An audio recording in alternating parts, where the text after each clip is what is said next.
Rushmore follows Max, played by Jason Schwartzman, a 15-year-old high school student who struggles to fit in at his fancy prep school due to his middle-class background. He then bumps into one of his classmates' parents called Herman, played by Bill Murray, at a school assembly, and despite being about 40 years younger than the old codger, they strike up a friendship. And what does that entail? Things then get even more complicated when both men fall in love with a teacher at the nearby elementary school called Rosemary, played by Olivia Williams, leading to a rivalry between the two as they desperately attempt to harass this poor woman into accepting their affections. And let's remind you all that one of these characters is in fact a 15-year-old boy. This is gonna be exciting. The movie's concept originated from an idea that director Wes Anderson and co-writer Owen Wilson had about making a movie that existed in a heightened reality, similar to a Roald Dahl book. Much like Max, Wilson had been expelled from a prep school when he was in the 10th grade, and much like the movie's misanthropic lead character, he was also academically disengaged and had a crush on an older woman. The two began writing the screenplay even before Anderson's first feature, Bottle Rocket, came out, and based the film's titular school on their respective experience going to prep school. They then took the movie to New Line Cinema with the hopes of the company producing it, but due to disagreements over the budget, they instead held an auction for the movie rights in the middle of 1997. The rights were eventually bought by Joe Roth, who was the chair of Walt Disney Studios, who agreed to finance the film on a $10 million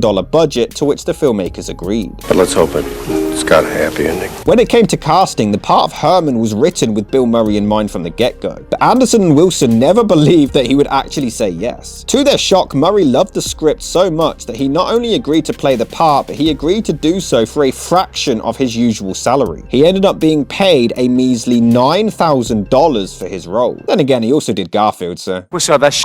For the part of Max, over 1,800 young actors auditioned from Britain, the US, and Canada, which included the likes of Elijah Wood and Macaulay Culkin, until they eventually landed on Jason Schwartzman, who was cast just a month before filming began on the recommendation of his cousin, Sofia Coppola. However, Anderson admitted that Schwartzman wasn't exactly how he imagined Max while he was writing the script, picturing him more like a young Mick Jagger. However, Schwartzman's audition was so good that he rewrote the character to better fit his performance, comparing the actor to a young Dustin Hoffman. Thank you. Filming ran from November 1997 to January the following year and went quite smoothly, mostly thanks to Bill Murray. Anderson was initially nervous about working with such a big star, but Murray took such a liking to him that he actively defended the young filmmaker from studio interference. For example, when Disney executives refused to grant Anderson $75,000 to shoot a scene with Max and Herman in a helicopter, Murray gave the director a blank check to cover the costs, though ultimately the scene was never shot. Yet people bend over backwards for a Ghostbusters 3, and the guy was like, nah, go f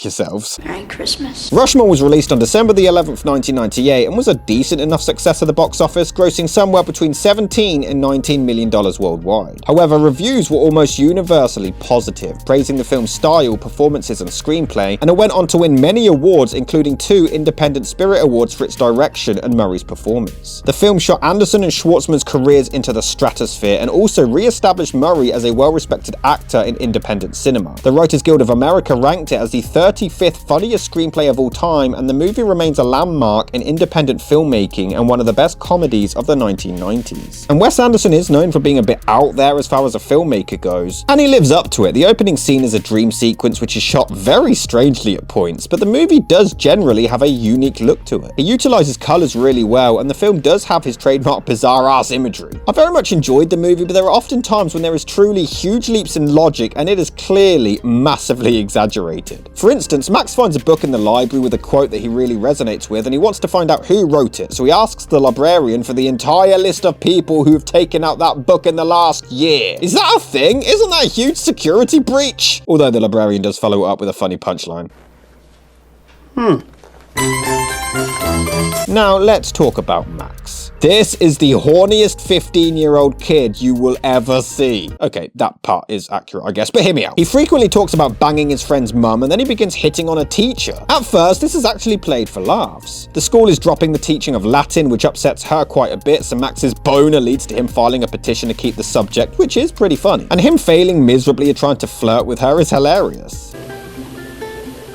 We both have dead people in our families. Yeah, but yours isn't Owen Wilson. But what makes this strange is that she willingly spends so much time with this literal child. I mean, eventually she says, Has it ever crossed your mind that you're far too young for me? You're the adult. You are responsible for endorsing this behavior when you are willingly hanging out with a child, and you're his teacher. I don't think I should see Max anymore. He's 15. Why are you seeing him at all? She even starts to flirt back at one point. I think I can safely say I've never met anyone like you either. He's 15! You're like 38! Stop it! It leads to some laughs, like when she tries to date her dead husband's real-life brother, and Max is a petty douchebag the entire time. I just want to thank you for accommodating us. You see, we only thought we were going to be 3, but someone invited himself along, so I apologize. And then Herman joins in too. She's either hooking up with someone too young or too old. Do you think we can be friends again, Miss Cross? Of course I do. He's 15! You're an adult! This is an entire story about grooming. You're a married man, Chloe.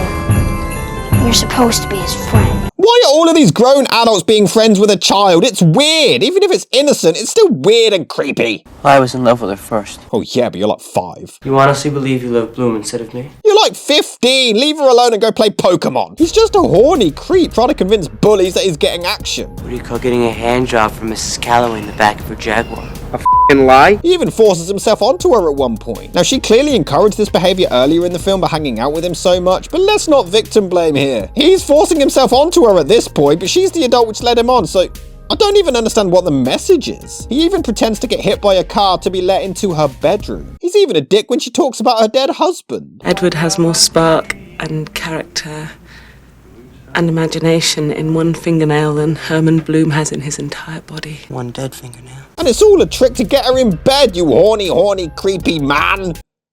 Boy.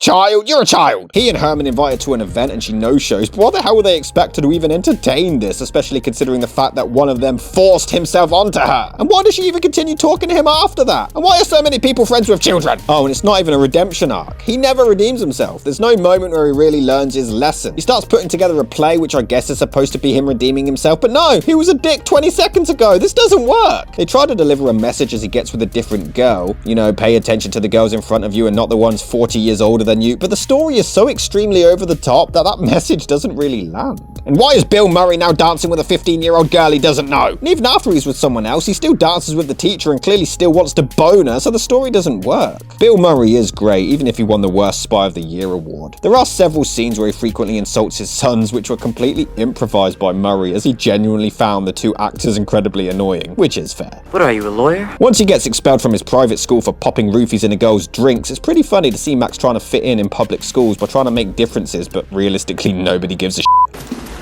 And bring a headshot, please. In an American school? Shouldn't be too hard. I saved Latin.